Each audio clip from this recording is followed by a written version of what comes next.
오늘 이제 신명기 26장 1절로 29장 9절까지의 말씀입니다. 이제 우리가 지난번에는 이제 뭐였죠? 샤우팅 기도. 그게 기억이 안 나네요. 예, 샤우팅 기도였기 때문에 이제 한 주 건너뛰었고요. 그 전주에 우리가 키테체라고 해서 내가 나갈 때라고 하는 이제 파라샤를 가지고, 그래서 우리가 이제 현장에 나갈 때 믿음으로 이제 사는 거죠, 사실은. 그랬을 때에 하나님이 원하시는 그 거룩과 공의를 통하여서 이제 하나님이 주시는 은혜, 바라크를 받자라고 하는 거 말씀을 드렸어요. 그래서 총 5가지를 말씀드렸었는데, 이제 첫 번째는 그 포로로 아내를 포로로 이제 전쟁을 해서 여인을 포로로 잡았는데 그 여인이 너무 예쁘게 보이는 거죠. 그래서 그 여인을 아내로 삼고 싶었을 때에 그냥 그 여인을 바로 취하면 된다, 안 된다? 안 된다라고 말씀드려서, 그래서 3가지, 그녀의 머리를 밀고 손톱을 깎고 포로의 의복을 벗긴다라고 했잖아요. 이건 뭐냐면 이제 그 여인이 그 아름다움으로, 그냥 남성의 어떤 충동적인 그런 것이 아닌 그 여인을 인격적으로 대우할 때 이런 모습을 갖춰야 된다. 그럴 때 하나님께서 뭐 하신다? 복을 주신다라고 얘기를 했어요. 그러면 왜 그러냐면 하나님께서는 관심이 뭐냐면 이 땅을 만드셨을 때에 하나님은 연약한 자들에게 되게 관심이 많으신 것 같아요. 그게 왜냐면 우리들도 그렇지만 하나님의 모든 창조물, 피조물이잖아요. 그러니까 하나님께서는 내가 뭔가를 쥐고 있으면 나를 위해서 쥐고 있는 게 아니거든요, 사실은. 그것을 왜 쥐고 있어요?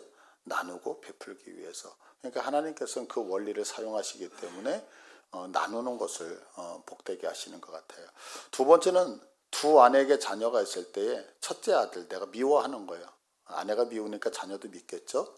그런데 둘째 너무 예뻐요. 그렇다고 해서 상속자를 바꾸면 된다, 안 된다? 장자권 바꾸면 안 된다라고 얘기를 했어요. 왜냐하면 이 장자의 명분이라고 하는 것은 하나님께서 세우신 질서이잖아요. 그러니까 우리가 대표적으로 잘 알고 있는 야곱과 에서의 인생을 보면 알죠. 야곱 자기가 장자 아니었잖아요. 근데 에서가 하나님이 주신 그것들을 되게 뭐라 그럴까 함부로 대하는 거. 그러니까 우리가 한 번쯤 생각해야 되는 게 뭐냐면 저는 이제 목사로 살면서 이런 얘기 되게 많이 들었어요. 여러분들이 직분을 되게 함부로 제가 이제 어떤 얘기까지 들었냐면 그 직분이 밥 먹여주나요? 라고 하는 거. 밥은 안 먹여주는데 저는 이렇게 생각해요. 직분이 밥은 안 먹여주지만 우리의 생명을 좌지우지할 수는 있어요. 여러분들 믿으셨으면 좋겠어요. 왜냐하면 여러분들 그 하나님이 주신 직분에 대해서 함부로 이야기하시는 분들이 있어요. 함부로 정말 제가 실제로 들은 거니까요. 그런데 그렇지 않아요. 그래서 하나님께서 허락하셨던 것은 이건 정말 귀한 거거든요. 그래서 여러분들이 그 직분에 대해서 정말 귀하게 여기셨으면 좋겠어요. 그래서 우리가 그런 얘기 하잖아요. 이렇게 직분 받고 그럴 때 집사님 그러면 농담해요. 뭐 집사가 되면 뭐 집사하느냐고. 그죠? 뭐 이런 농담도 하고. 근데 이제 그게 우스갯소리일 것 같은데 한 번쯤 기억해야 되는 게 있어요. 그게 뭐냐면 하나님은 우리가 하는 그 농담 같은 것들도 잊지 않으신다는 거죠. 다 기억해내신다는 거거든요. 그러니까 하나님 앞에서 살 때 우리가 좀 말에 대한 것들은 되게 조심해야 될 것 그런 것이 있는 거고요. 그래서 하나님이 주신 질서를 잘 지킬 때 하나님이 복을 주신다라고 얘기했고요. 세 번째는 부모의 권위에 순종하지 않는 그 패역한 아들이 있을 때 어떻게 해야 되느냐. 이제 뭐 학자들이 얘기할 때 이것이 실질적으로 적용되지는 않았다 그래요. 그런데 중요한 건 뭐냐면 하나님께서 이스라엘 백성들을 보호하실 때 보면 그 예를 들어서 문둥병이라든가 전염병이 날 땐 집 밖으로 내놓거든요. 그러니까 하나님은 하나님의 백성들의 공동체가 상하는 거에 대해서 상당히 경계를 많이 하신다고요. 그래서 지난번에 우리가 예를 들었듯이 레위 지파가 어때요? 원래 그의 아버지는 레위와 시므온을 저주를 하잖아요. 근데 레위가 인생이 바뀌는 것은 뭐냐면 하나님의 공동체를 보호했다라고 하는 거 하나 때문이거든요. 그러니까 이것들을 우리가 그냥 과거에 구약 성경 이렇게 생각하지 마시고 하나님의 공동체를 여러분들이 해야 하는 어떤 것들에 대해서만큼 한번 좀 경각심을 많이 가질 필요가 있지 않나 이런 생각이 들어요. 여러분들 한번 생각해 보세요. 이제 이런 일이 있으면 안 되는데 한국교회는 이런 일이 너무 비일비재해요. 그런데 교회가 갈라지거든요. 그러면 갈라지면 이제 그 중심에는 항상 목회자가 있는 거예요. 근데 목회자가 있는데 여러분들 예를 들어서 목회자파 뭐 어떤 장로님파 이렇게 갈라져요. 그러면 누가 제일 기뻐하겠어요? 하나님의 영광 하나도 못 받아요. 이쪽 파가 됐든 저쪽 파가 됐든 누가 승리하던 그 교회는 정말 시험거리로 들어가는 거예요. 그렇지 않아요? 이건 되게 심각한 문제라고요. 근데 결국에는 뭐냐면 다 욕심 때문이거든요. 욕심 때문에. 그러니까 하나님의 거룩한 나라라고 하는 그것들에 대해서 하나님의 공동체가 깨졌을 때에 가장 즐거워하고 기뻐하는 자는 사탄이잖아요. 그러니까 어떤 경우에도 실명을 말씀드려서 죄송한데 이건 도움이 될 것 같아서 그래요. 이제 여기 임마누엘 교회가 있잖아요. 이건 제가 들은 얘기예요. 근데 이 임마누엘 교회가 여기가 정왕동이 개발이 되어질 때에 종교부지로 분양을 받아서 들어왔는데 저 교회가 그 감리교잖아요. 감리교회 그 큰 교회에 부목사님이 이쪽으로 청빙을 받아서 왔다 그래요. 근데 저 부동산이 이중 계약이 된 거예요. 저 부동산이. 그러면 어느 교회고 이중 계약이 됐냐면 지금 계시는 저 교회 임마누엘 교회하고 그리고 또 하나는 그 안산에 있는 빛나교 유재명 목사님 원로 목사님으로 계시는 단원병원 앞에 그 유재명 목사님이 조그만 상가에 계실 텐데 이제 여기를 계약을 했는데 나중에 건축을 하려고 계약금을 물려고 들어와 보니까 부동산 업자가 장난을 친 거예요. 장난을 쳐가지고 두 군데에서 계약금을 받고서 이제 양쪽에다 다 계약을 걸어 놓은 거죠. 그러고 나니까 이제 문제가 생기잖아요. 그 문제가 생겼을 때에 그 빛나교회 유재명 목사님 교회의 장로님들이 목사님께 이런 말씀을 했다 그래요. 목사님, 우리가 이 건축을 하기 위해서 얼마나 애쓰고 수고하고 이 헌금이 피눈물 나는 돈입니까? 그러니까 우리는 절대로 물러설 수 없습니다. 그래서 법적으로 가야 됩니다. 라고 얘기를 했다 그래요. 근데 그때 유재명 목사님이 결단했던 게 뭐냐면 그래서 하나님의 교회가 깨지는 것보다는 손해보는 게 낫지 않겠습니까? 그래서 결국에는 그 문제로 인해서 그걸 반대했던 장로님들이나 많은 성도들이 떠났다 그래요. 그러니까 교회가 되게 어려움을 당한 거죠. 그런데 나중에 여러분들 아시면 그 안산의 빛나교회 여러분 가보셨나요? 상당히 큰 예배당을 지었잖아요. 근데 그분이 그런 고백을 해요. 그때 내가 만약에 욕심을 부려서 양쪽의 임마누엘 교회하고 법적으로 싸웠다면 여기는 교회가 복음이 안 들어갔을 거라는 거죠. 그런데 하나님 앞에서 어떤 교회 하나가 기나 손해를 볼지라도 하나님의 나라를 위해서 손해보는 그것으로 통해서 하나님의 나중에 그 큰 성전을 주시면서 갚으셨다라고 하는 그런 고백을 제가 들었거든요. 그런 것 같아요. 그러니까 우리들이 하나님 앞에서 살 때 그런 것 같아요. 지금 당장 이득이 있는 것 같지만 결국에 우리가 하나님 앞에서 살 때는 좀 손해볼지라도 그래서 하나님의 공동체가 망가지지 않는 쪽으로 여러분들이 애쓰시고 수고해 주시기를 간절히 축복을 드립니다. 그것이 결국에는 하나님 앞에서 우리가 복을 받는 가장 큰 이유일 것 같아요.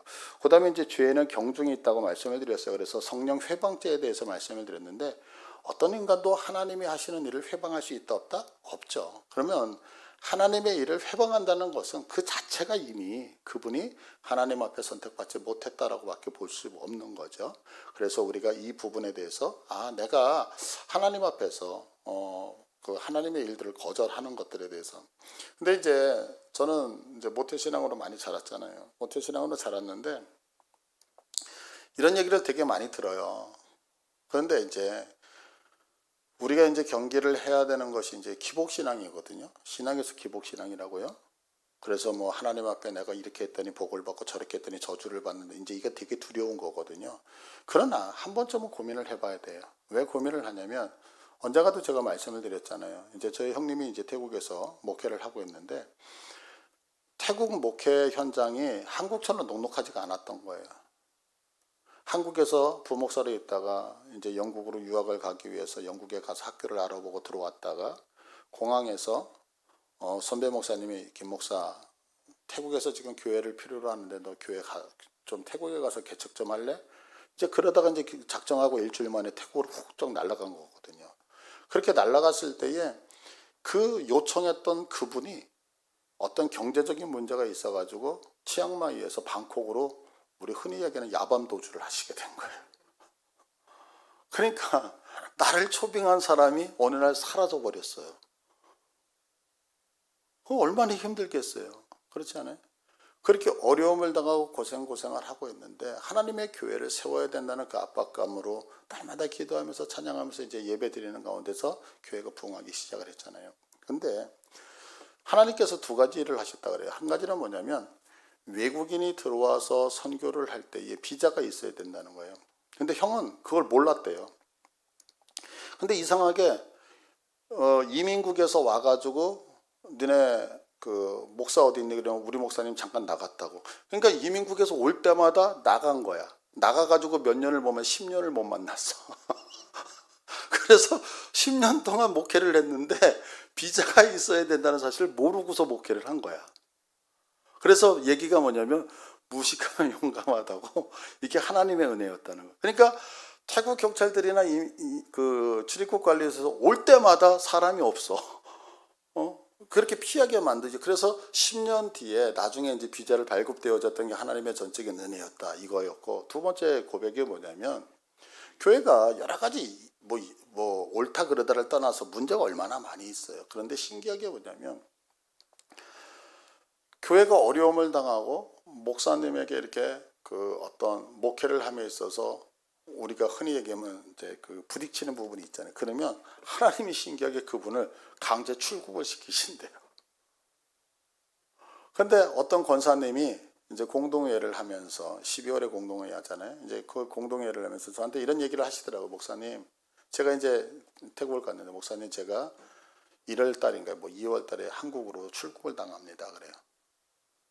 근데 그분이 고백이에요. 그 권사님의 고백이에요. 근데 목사님, 제가 왜 출국당하는지 아세요? 지난 공동회 때 제가 김성국 목사님, 담임 목사님 마음을 너무 아프게 해드렸거든요. 그랬더니 하나님이 나를 강제로 출국을 시키셔서 내가 한국으로 돌아갑니다. 그러면서 저한테 그 부분을 얘기를 하는 거예요. 그래서 하나님이 우리 목사님을 이렇게 사랑하십니다라고 하면서 얘기를 하시는 거예요. 뭐 그게 너무 많은 거예요. 근데 이거를 여러분들한테 적용하는 것은 그게 맞다 그렇다 이런 게 아니라 제가 신앙생활 할 때 이런 것 같아요. 여러분들 성경에 보면 아나니와 삽비라가 죽잖아요. 오늘날 따져보세요. 오늘날 내가 집을 팔았어요. 그 전 재산의 절반이 아니라 10분의 1이라도 갖고 와가지고 헌금을 드리면 아싸 할 거려. 그렇지 않아요? 현실적으로. 근데 하나님이 그 사람들을 치신다고 왜 쳤을까? 이유는 딱 한 가지예요. 그건 뭐냐면 그 당시에 만약에 아나니와 삽비라의 그 행동을 하나님이 무근해하셨다면 초대교회는 세워지지 않았을 거라는 거죠. 이해되시겠어요? 이만큼 하나님의 공동체, 하나님의 몸된 교회를 어떻게 사랑하시냐면 지난주에 말씀드렸잖아요. 예수 그리스도가 머리 되시고 우리가 지체되어져 있기 때문에. 그래서 우리 성도 하나, 이 하나님의 교회 하나가 무너지는 거, 성도 하나가 무너지는 거는 성도 하나가 무너지는 게 아니라 누가 무너지면 예수 그리스도가 무너지는 것이기 때문에. 이거 여러분들 믿으실 수 있어요? 그래서 여러분들 애쓰고 수고하실 때에 교회 공동체를 위해서, 그러니까 성도 하나하나를 세우기 위해서 여러분들 전심을 다하세요. 그러면 정말 하나님이 기뻐하시는 일이 될 수 있거든요.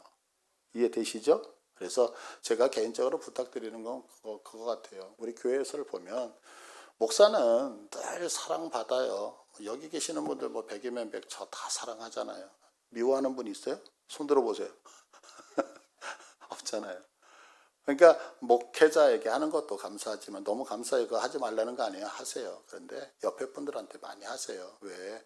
옆에 분들을 세우는 게 하나님이 기뻐하시는 공동체이기 때문에 그런 거예요. 이거 여러분들이 그렇게 하셨으면 좋겠어요. 또 한 가지는 뭐냐면 그 나무에 달린 자들, 그죠? 나무에 달린 자. 그래서 이거는 나무에 달렸다는 것은 땅에서도 거부받아서 밀려나고 하늘에서도 받아들이지 않으니까 밀려나는 것. 그런데 아이러니하게도 하나님께서 그 예수님을 가교 역할을 하시잖아요. 땅과 하늘을 연결하는. 그래서 예수 그리스도의 십자가 사건을 통해서 우리에게 저주가 복으로 바뀌는 역사가 있었다라고 하는 것. 그래서 이 역할을 감당할 때에 하나님이 우리에게 복을 주신다는 것을 전주에 우리가 배웠어요. 그러면 오늘 이제 본문은 신명기 26장 1절로 29장 8절까지인데 이제 오늘 26장 1절을 보시면 내 하나님 여호와께서 내게 기업으로 주어 차지하게 하실 땅에 내가 들어가서, 이 들어간다는 말이 키타보라는 얘기예요.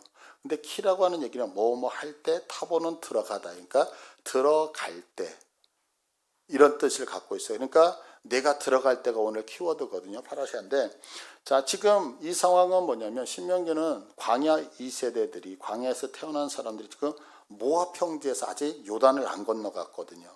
그러니까 네가 요단을 건너서 가나안 땅에 들어간다면 이 얘기를 하는 거죠. 그러면 하나님께서 왜 이 이야기를 하냐면, 자, 이스라엘 백성들이 가나안 땅에 들어간다는 것은 그냥 땅을 들어가는 거 아니에요. 이사 가는 거 아니에요. 지금 가나안에 들어간다는 그 얘기는 하나님의 약속이 이루어지고 있는 역사적인 장면이잖아요. 왜? 지금 하나님께서 어떻게 했어요? 국민 만들었어요. 법 주셨어요. 그리고 국가가 완성되기 위해서 가나안 땅에 들어간다는 것은 내가 너로 민족을 만들어 나라를 만들겠다는 아브라함에게 약속하셨던 하나님의 언약이 성취되는 거거든요.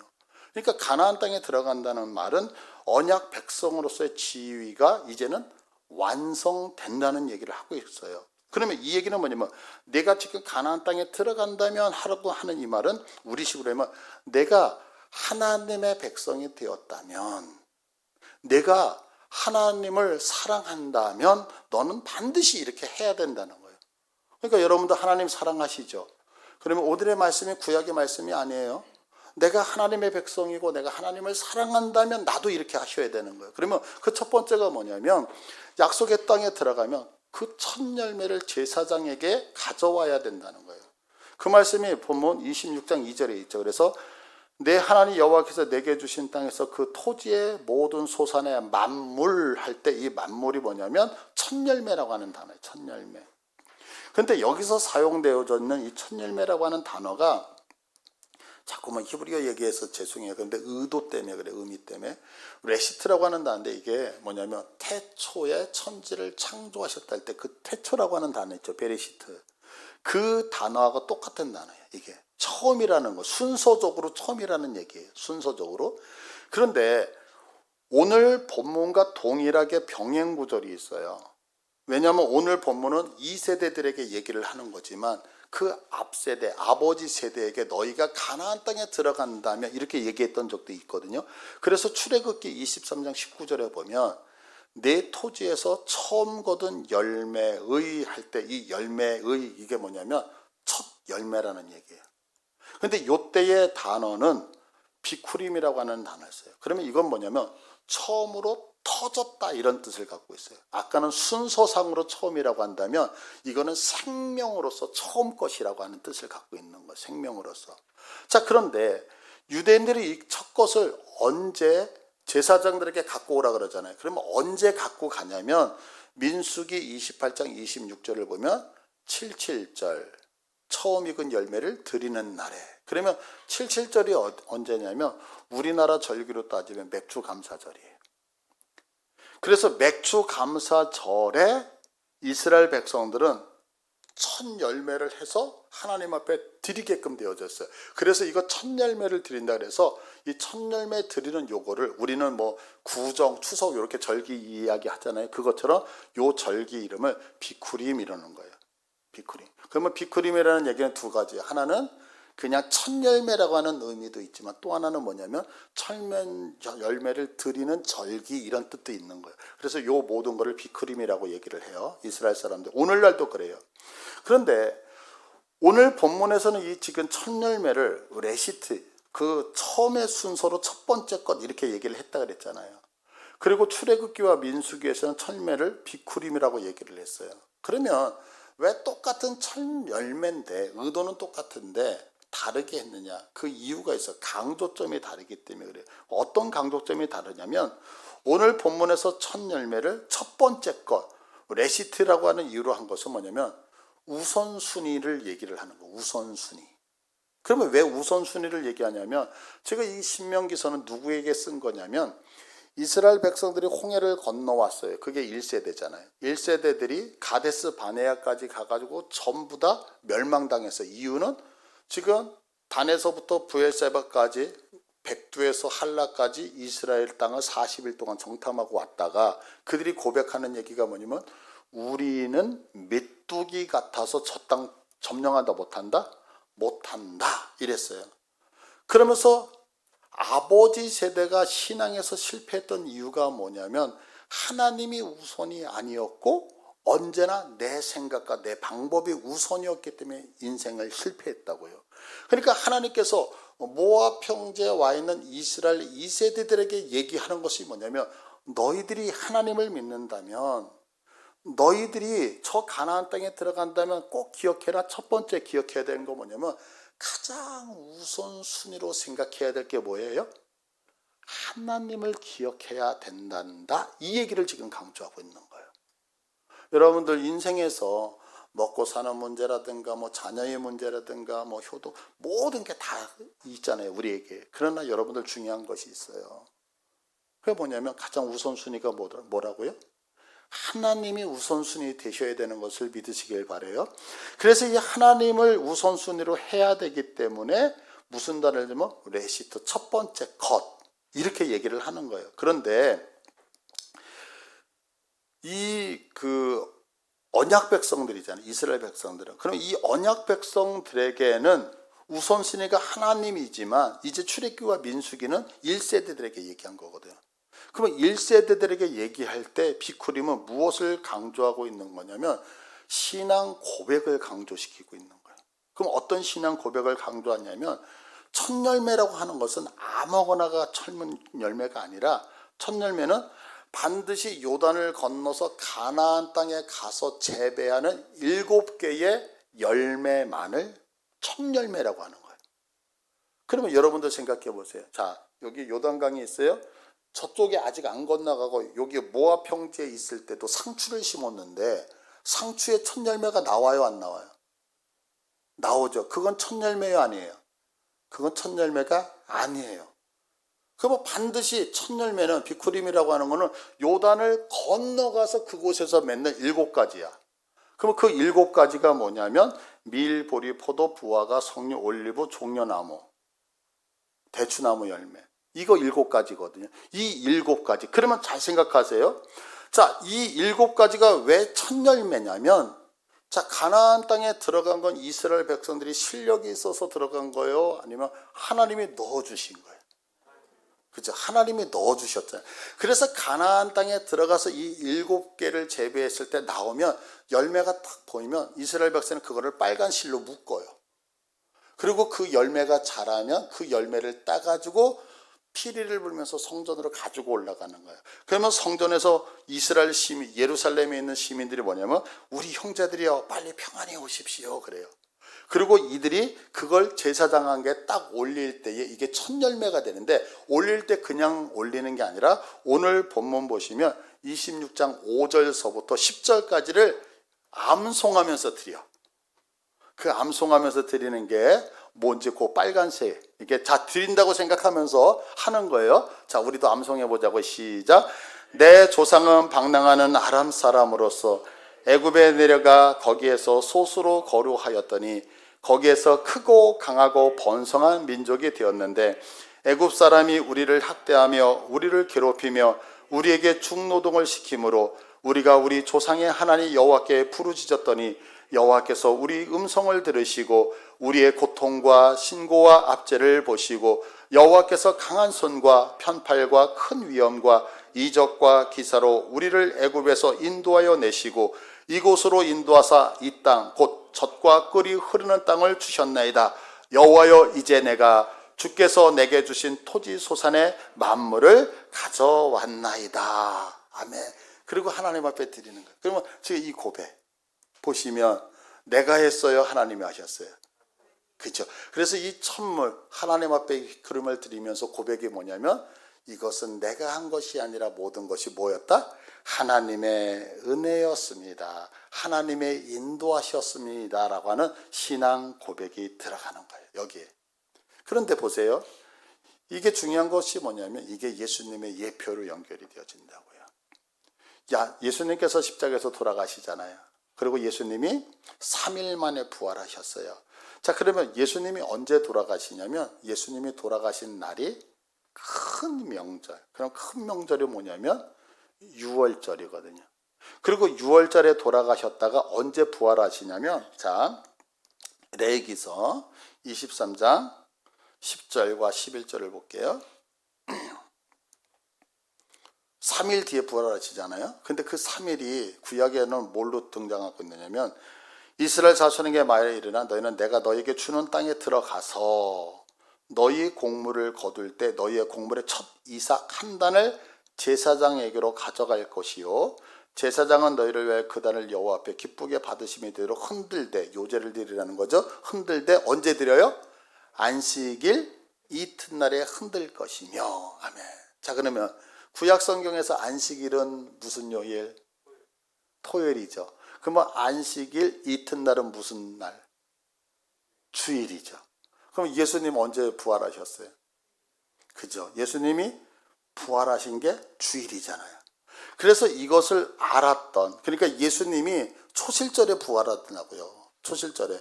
그러니까 이것을 알았던 이 초실절이 무엇을 상징하냐면 예수님의 그 부활을 상징하는데, 바울은 이렇게 고백을 하는 거예요. 고린도전서 15장 20절에 그러나 이제 그리스도께서 죽은 자 가운데서 다시 살아나사 잠자는 자들의 무엇이 됐다? 첫 열매. 여기서 이 첫 열매가 뭐냐면 이건 헬라어거든요. 이게 아까 히브리어 비크림이라고 하는 단어를 번역한 글씨예요. 그러니까 여기서 첫 열매가 아까 비크림이라고 하는 그 열매가 되어지는 거죠. 그러니까 자, 예수님이 부활하셨을 때 예수님 스스로 부활하셨어요? 하나님의 전적인 은혜로 부활하셨어요?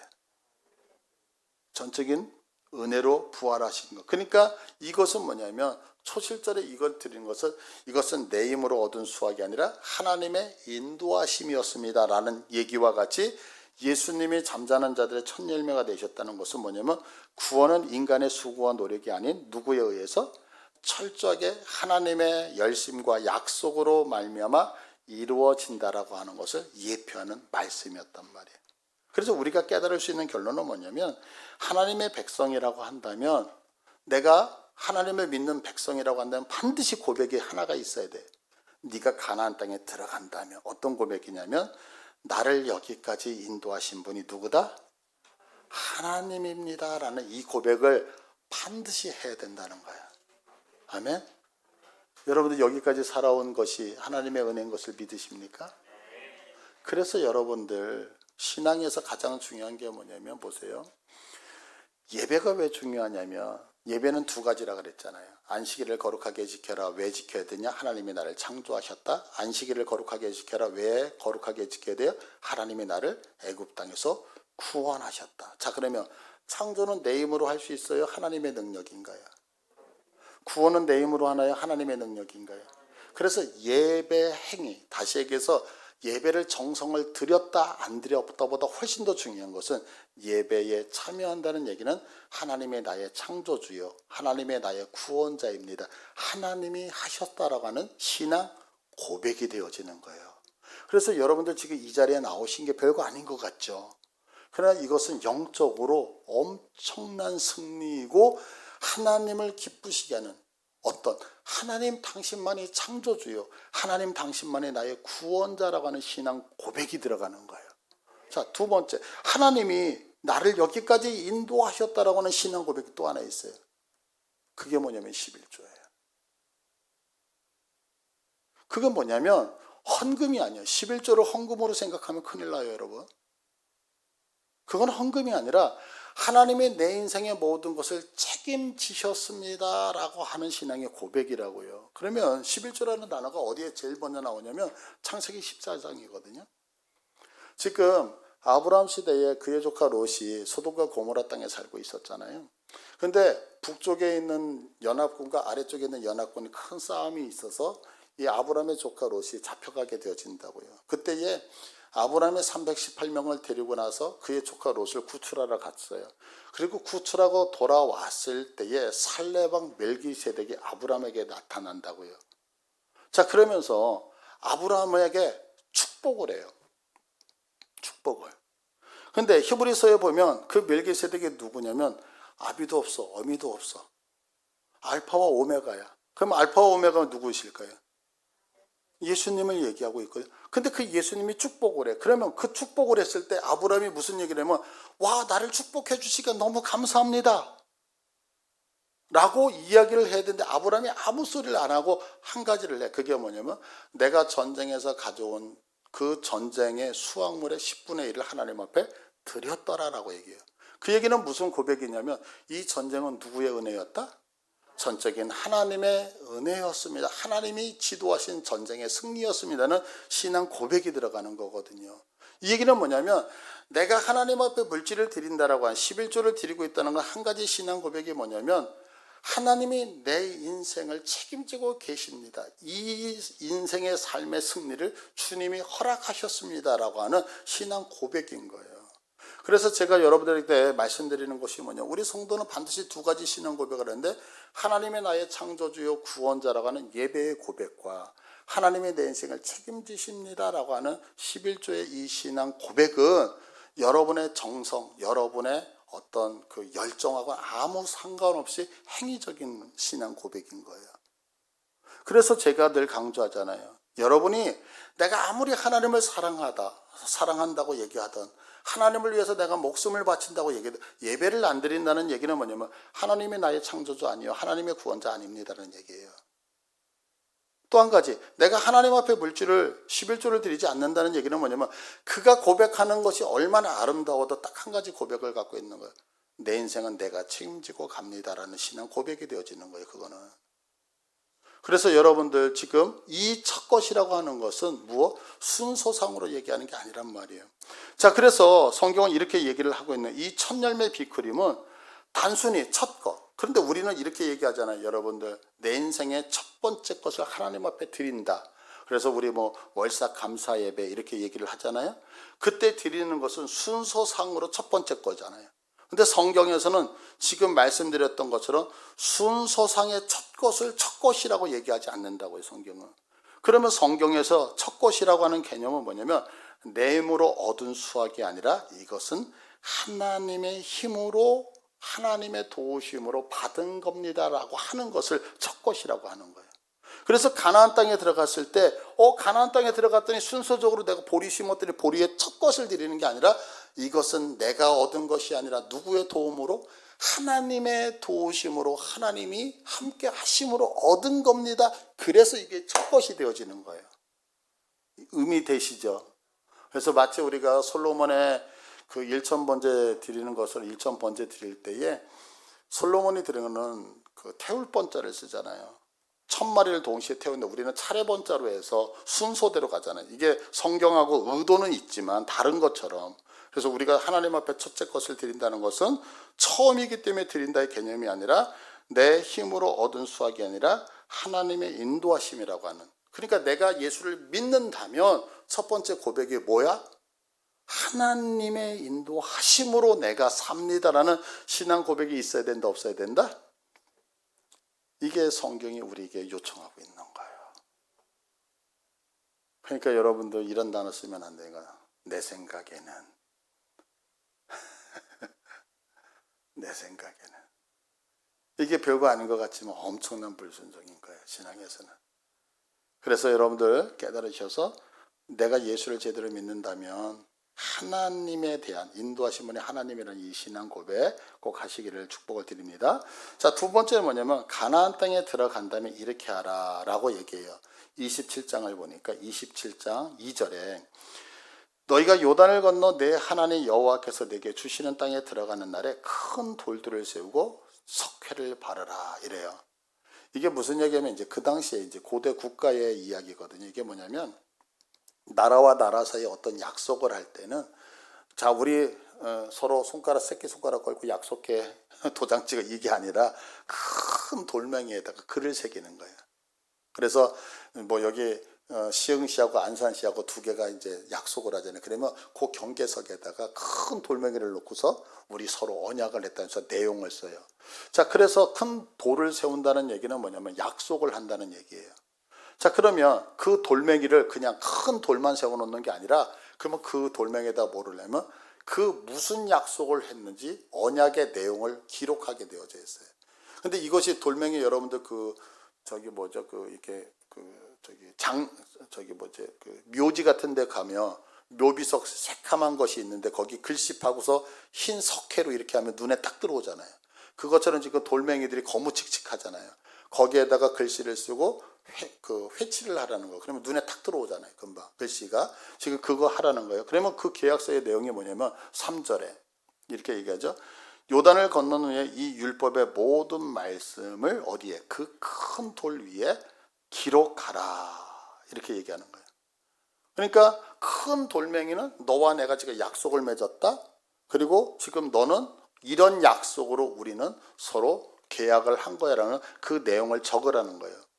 자, 그러면서 5절과 6절에 보시면 무슨 얘기를 하냐면 거기서 내 하나님 여호와를 위하여 제단 곧 돌단을 쌓았는데 예배를 드리라는 거예요. 그러면 그것의 새 연장을 대지 말라. 너는 다듬지 않은 돌로 하라라고 얘기를 해요. 자, 그러면 이게 뭐냐면 자, 새 연장을 쓴다. 이게 뭔가를 다듬는다라고 하는 것은 사람의 수고가 들어갔다는 얘기잖아요. 그죠? 그러면 여기서 제단에 절대로 너희들이 새 연장을 대지 말고 다듬지 말라고 하는 얘기는 너무 중요한 거예요. 뭐냐면 제사를 드릴 때는 인본주의적인 요소가 첨부되면 된다, 안 된다? 절대 안 된다, 이 얘기를 하는 거예요. 예배는. 그러면 왜 예배, 제사에는 인간의 요소가 들어가면 안 되지만 그거는 하나 때문에 그래요. 그건 뭐냐면 하나님이 아담과 하와를 만드시 에덴에 두셨어요. 그리고 만드신 모든 것들을 우리에게 주시면서 우리를 만물의 영장으로 삼으시면서 다 허락하셨잖아요. 너희가 지배하고 통치하고 다스리고 경영하라고요. 근데 이때는 인간이 타락하기 전이었어요. 그러면 우리가 로마서에서도 배웠지만 인간이 타락함으로 인하여 하나님이 세우신 피조물들이 오늘도 신음하고 있다 그랬잖아요. 그러면 인간이 타락하기 전에는 자, 모든 동물들하고 대화가 가능했을까요? 안 했을까요? 가능했죠. 왜? 뱀하고 이야기하잖아요. 대화하잖아요. 그러니까 모든 피조물들하고 다 이야기가 됐던 거죠.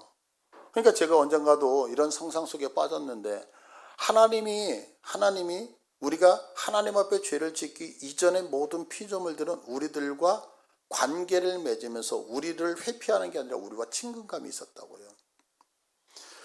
한번 생각해 보세요. 예수님께서 이 땅에 오셔가지고 배를 타시고 있는데 파도가 와요. 근데 예수님께서 그 파도를 향하여 파도야 잠잠하라 라고 하니까 파도가 그 얘기를 들어요? 못 들어요?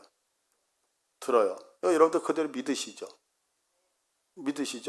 그러면 예수님께서 자, 가나의 혼인잔치 가서 물을 떠다가 갖다 줘라라고 얘기했을 때 성경에는 안 나와 있지만 물이 변화의 포도주가 되어지는 사건을 보면서 하나님께서 이렇게 말씀하셨을 것 같아요. 물을 향하여 너는 붉은색으로 포도주가 되어라고. 무슨 얘기냐면 완벽하신 하나님의 입장에서 피조물과 대화가 가능했다는 거예요. 그럼 우리가 죄를 짓기 이전에 타락하기 이전에 만물의 영장으로 있을 때 마치 뱀하고 우리가 주거니 받거니 대화가 되는 것처럼 모든 피조물들이 우리와 대화가 가능할까요? 불가능할까요? 가능하죠. 왜냐하면 줄 서서 뭐예요? 너는 토끼다, 너는 거북이다, 이름 다 지어주잖아요. 그러면 거꾸로 생각해서 토끼가 알아듣지도 못하는데 아담 혼자서 너는 토끼 해라? 뭐 소꿉장난하고 있는 거예요? 그거 아니잖아요. 다 얘기가 되고 있단 말이에요, 지금. 이해되시죠? 자, 그러면 잘 생각하셔요. 하나님이 창조주이신데 피조물에게 모든 권세가 있고 죄를 짓기 이전에 모든 피조물을 다스린다면 창조주와 피조물 사이의 경계선이 보이나요? 안 보이나요? 안 보이죠. 그래서 하나님께서 나는 창조주에 너는 피조물이라고 하는 경계선을 하나 만들어 놓으신 것이 뭐냐면 선악과 나무였죠. 그래서 인간이 그 선악과 나무를 쳐다보면서 내가 이 땅에 있는 모든 것을 다스리고 통치하지만 나를 만드신 여호와 하나님이 계시는, 다시 해서 나를 만드신 창조주 하나님이 계신다는 것을 선악과를 보면서 날마다 기억해내야 되는 거였죠. 근데 문제는 인간의 선악과를 따먹었어요. 뱀이 뭐라고 꼬시죠? 저거 먹어. 네가 하나님처럼 될 거야. 하나님과 같이 될 거야. 그래서 따먹었어요. 그래서 하나님과 연결되어졌던 것들, 하나님이 허락하시던 모든 피조물과 연결되어 우리의 관계가 끊어졌죠. 자, 그럼 이 관계를 끊은 것이 하나님 쪽에서 끊었어요? 우리 인간 쪽에서 끊었어요? 인간 쪽에서 끊었다는 것은 인간 쪽에는 기회가 있다 없다? 없죠. 그런데 하나님이 우리를 사랑하셔서 나는 너를 자녀로 부르고 싶다는 거예요. 나는 너를 내 자녀로 계속해서 두고 싶다는. 그래서 한 가지 조건이 뭐냐면 네가 선악과를 쳐다보면서 나를 창조주 하나님으로 날마다 인정했던 것처럼 이제 내가 방법을 하나 제시할 때 이 방법을 지켜낸다면 너는 나를 하나님이라고 아버지라고 부를 수 있어. 그 방법이 뭔지 아니? 동물을 잡아서 제사를 드려. 자, 그러면 동물을 잡아서 제사를 드린다는 얘기는 뭐냐면 내가 제사를 드린다는 행위가 중요한 게 아니라 그거에 순종했을 때 하나님은 그래, 그렇게 할 때 너는 내 아들이고 너는 내 피조물이라는 관계가 형성되겠다는 거예요. 그럼 이 약속은 하나님이 주셨기 때문에 이것을 어기면 돼요, 안 돼요? 그러니까 이 제사는 하나님의 방법 외에, 하나님이 말씀하신 것 외에 다른 방법이 있다 없다? 없다. 그래서 그 제물이 누구냐? 오직 너에게 예수 외에 다른 이름을 주시지 않았다는 얘기는 뭐냐면 하나님의 방법은 예수로만 너와 관계를 맺겠다라는 하나님의 방법이었단 말이에요. 그래서 이 제사는 인본적인 생각, 우리들의 생각이나 옳고 그름을 다 떠나서 들어가면 돼요, 안 돼요? 안 되죠. 그래서 이스라엘 백성들이 광야에서 불뱀에게 물렸을 때에 저거 쳐다봐. 많은 사람이 고민했어요. 저거 쳐다본다고 날까? 십자가 쳐다본다고 우리가 구원 받을까? 그러나 그것을 쳐다보면 왜 구원을 받냐? 그게 하나님이 우리에게 제시한 방법이기 때문에 그랬다는 거죠.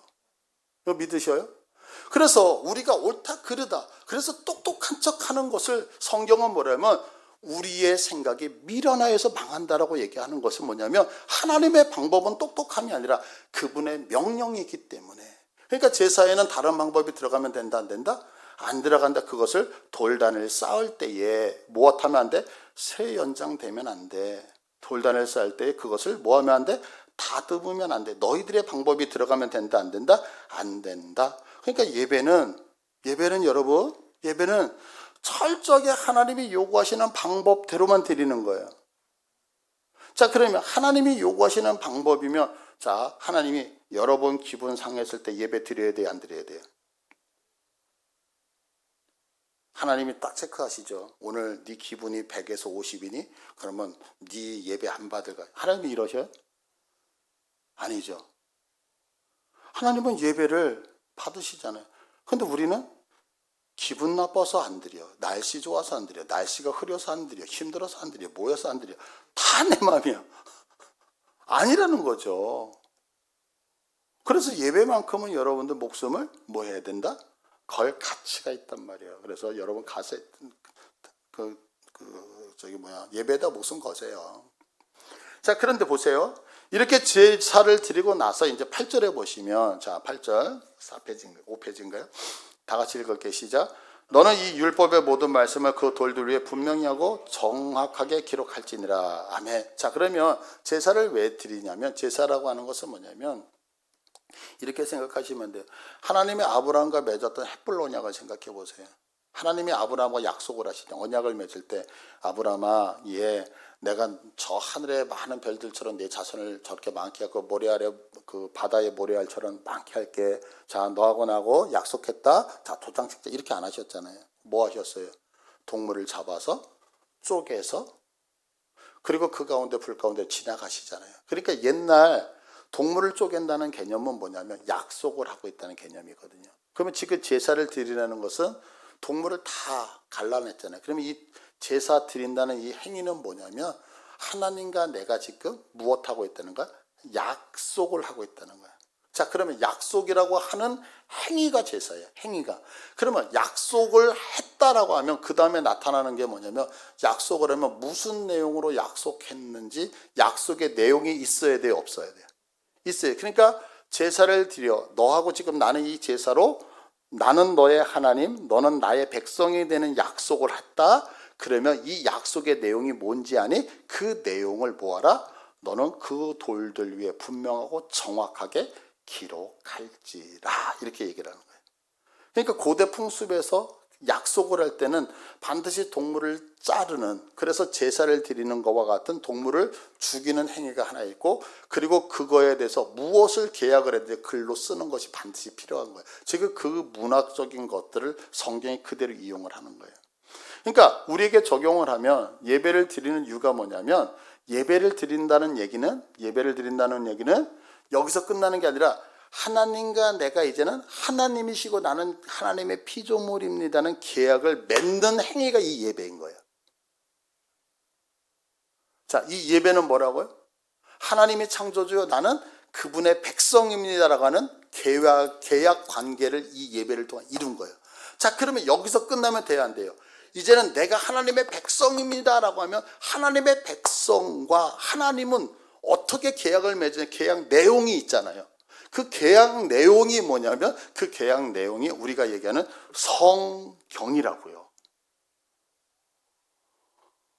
그러니까 예배를 드리면 예배에서 끝나면 안 되고 이 예배를 드린 자, 그래서 계약을 맺은 자는 반드시 그 계약 내용인 성경을 기억해서 이 말씀을 지켜야지만 그것이 계약한 내용을 지켜내는 거예요. 이게 신앙생활이 되는 거예요. 그런데 한국 기독교 목회자 협의회라고 하는 한목협이 있어요. 이 한목협이 이제 5년마다 그 설문을 조사하거든요. 이거 그 자료를 조사해요. 그래서 이제 최신 자료가 23년도 자료예요. 5년마다 하기 때문에. 그런데 한국갤럽에서 19세 이상, 그러니까 미성 고등학교 졸업한 사람들, 대학생들이죠. 여기서부터 2,000명의 성도들에게 조사를 했어요. 뭘 조사했냐면 너 매일 성경 읽니? 조사를 했더니 18.1%가 2,000명 중에 362명이 나 매일 성경 읽어. 이렇게 답했어. 반면에 나 성경 거의 읽지 않는다가 33.2%, 664명이 나 성경 안 읽어. 그러니까 이 통계를 보면 2,000명 중에 80%인 1,600명이 성경 말씀 안 읽어 이렇게 얘기를 했어요. 10명 중에 몇 명이요? 8명이. 우리도 한번 해볼까요, 여기? 그러면 생각해 보세요. 우리는 예수 믿는다고 다 얘기해요. 그래서 예배를 통해서 하나님과 내가 계약관계를 가졌다고 얘기를 해요. 그런데 10명 중에 8명은 그 계약 내용이 무엇인지를 아무도 모르고 믿음의 생활을 한대요. 이게 지금 한국교회 실태예요.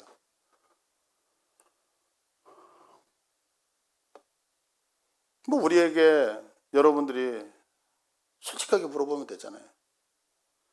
내가 신앙 연수가 몇 년에 돼서 몇 년 됐습니다라고 얘기해요. 근데 어떤 분이 그런 얘기를 하잖아요. 내가 10살이면 성경은 몇 번 읽어야 된다? 10번. 50살이면 50번. 60살이면 60번. 근데 신앙생활을 일평생 하는데도 성경을 한 번, 두 번 해서 끝나는 경우가 너무 많다. 아니, 아예 심지어 성경을 66권을 한 번도 읽어보지 못한 자가 많다. 그 얘기는 뭐냐면 날마다 예배를 통해 하나님이 내 아버지고 나는 그분의 자녀입니다라는 고백은, 언약은 하는데 언약의 내용이 뭔지를 아무도 모르고 계약을 하고 있는 신앙생활을 하고 있다는 것이 오늘의 문제죠. 그래서 성경도 이 얘기를 하는 거예요. 네가 하나님 앞에 제사드려서 하나님의 백성이라고 얘기하면서 계약 내용을 모르면 너 멸망당하잖아. 그래서 무엇을 하냐면 27장 12절 13절에 보면 그리심산에 서고 에발산에 서고 그래요. 근데 이 그리심산하고 에발산이 어떻게 되어져 있냐면 이렇게 V자로 되어져 있어요. 서로 이렇게 마주 보거든요. 근데 우리나라 산은 이렇게 산이 있고 이렇게 산이 있으면 이렇게 평지가 있잖아요. 근데 신기하게 에발산하고 그리심산 딱 V자예요. 그래서 이쪽 한쪽 산에서 보면 골짜기가 저렇게 보여. 그러니까 쭉 이렇게 V자로 와 있어요. 그리고 저쪽 안쪽이 뭐냐면 야곱의 그 자녀 딸 디나가 몹쓸짓을 당할 때는 세겜이라고 하는 성이 오늘날도 존재하고 있거든요. 그래서 에발산이 이렇게 V자로 돼 있어요. 그런데 이 에발산에서 보면 그리심산이 바로 정면에 보이거든요. 이렇게 협곡으로 보여요. 보이는데 거기는 나무들이 많아. 근데 그리심산 속에서 에발산 쪽으로 보면 그냥 황무지야. 그러니까 우리가 딱 보더라도 딱 서가지고 어디가 에발산 어디가 그리심산 금방 알아. 왜 금방 아냐면 딱 쳐다보면 알아. 이쪽은 나무가 없어. 에발산이네. 이쪽은 그리심산이 이걸 알아. 그러면 백성들에게 무엇을 얘기를 하냐면 너희들이 하나님의 말씀, 언약을 맺고 하나님의 말씀을 기억해서 계약을 맺었는데 그 말씀을 지키면 어떻게 된다? 그리심산처럼 저렇게 나무가 초록질 것이고 너희가 하나님의 말씀을 안 지키면 이렇게 황폐해질 거야 라고 시청과 교육으로 딱 보여줬다고요. 그래서 에발산 얘기가 나오는 거예요. 그러면서 그 다음으로 자 너희들 잘 봐라. 내가 시청과 교육을 보여줄게. 너희가 가나안 땅에 들어가서 하나님하고 계약을 맺고 그 말씀대로 살면 그리심산이 될 것이고 말씀대로 안 살면 너희들 이렇게 에발산처럼 황폐해질 건데 이거 내가 구체적으로 얘기해 줄게. 그래서 신명기 28장에 나오는 거예요. 그럼 신명기 28장이 뭐예요? 내가 여호와의 말씀을 지키면 어떻게 돼요? 들어가도 복을 받고 나와도 복을 받고 네 떡도 안 죽고 그래 복을 받고 네 자녀가 복을 받고 네가 하나님의 말씀 안 지키면 어떻게 돼요? 나가도 들어가도 코 깨져. 뒤로 넘어져도 코 깨져. 그러니까 안 지키면 이런 저주들이 많더라라고 하는 것을 신명기 28장에서 쭉 얘기하는 거예요. 축복과 저주를. 그런데 가만히 보세요. 여러분들 성경 한번 봐보세요. 자, 신명기 28장. 요거만 하고 마칠게요. 신명기 28장 성경 찾아서 보세요.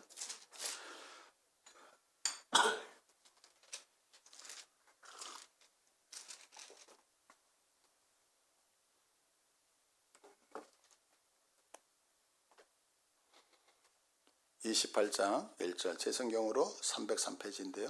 자, 28장 1절. 내가 내 하나님 여호와 말씀을 삼가 듣고 내가 오늘 내게 명령하는 그의 모든 명령을 지켜 행하면 내 하나님 여호와께서 너를 세계 모든 민족에 뛰어나게 하실 것이라.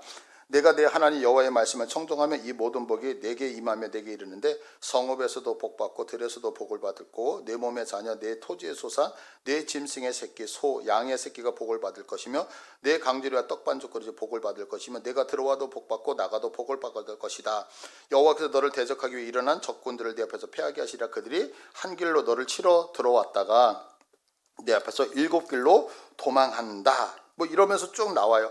그러면서 이제 20절을 보시면 20절에 근데 15절에 보시면 15절에 내가 만일 내 하나님 여호와의 말씀을 순종하지 아니하여 내가 오늘 내게 명령한 그의 모든 명령 규례를 지켜 행하지 아니하면 이 모든 저주가 내게 임하며 내게 이를 것이다. 아멘. 자, 그런데 보세요. 제가 보여드리고 싶은 게 뭐냐면 지금 복을 받을 것이다 라고 하는 것은 14절에서 끝나잖아요.